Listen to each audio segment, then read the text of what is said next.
A Calabar naval officer is still looking for his ammo maka na ofu onye bịara n'ebe ọ nọ ọrụ na Central Point na Calabar ebe afọ na barracks wee zuru amụ ya. Ofu naval officer nọ on duty at the Central Point. Now they had a visitor known as Samuel. When Samuel came into that Central Point, you know, before you move into the barracks, you must be questioned why you are going into the barracks, the person you are visiting, the office you want to visit, and then your mission of coming into the barracks. That was why the naval officer on duty at the Central Point on that day called Samuel and now began to ask him questions why he visited the barracks. Now, when Samuel went closer to that naval officer was still trying to make some investigations to know if there is any item Samuel came into the barracks with. Do you know that at this point, the naval officer had an electric shock around his ammo? Ọ dị nnọọ ka onye electric shock shọkụrụ n'ihe gbasara amụ ya, ozugbo ahụ o mepee akwa ya chekie ọ bụ na amụ ya efugo. Ị chọrọ ka anyị mere gị birthday shoutouts, announcements, advertisement of your products? Chat us up on WhatsApp through +234 8067841298. O wee tibezie mkpu. When the naval officer began to shout, this now brought about his fellow naval officers to assemble at that point. They began to ask him, what happened? Now the naval officer narrated to them that Samuel has collected his ammo.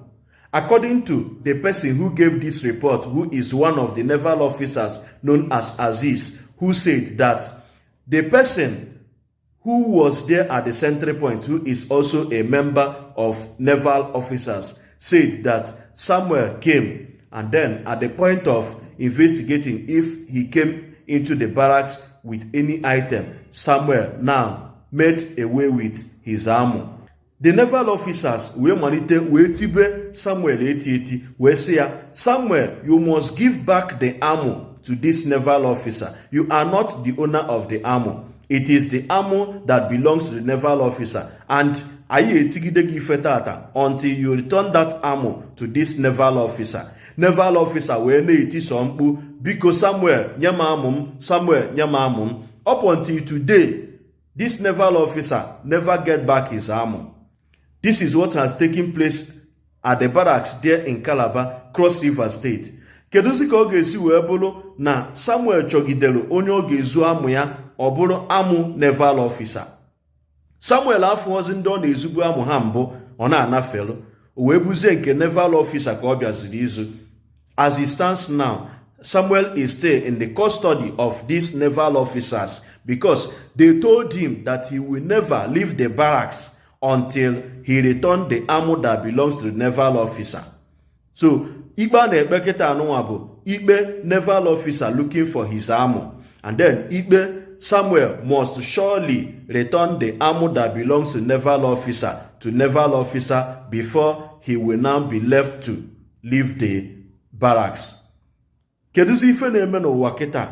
If you're a man, please guard your ammo. Na na-ezuzi ohi ammo n'ebe niile dị iche iche.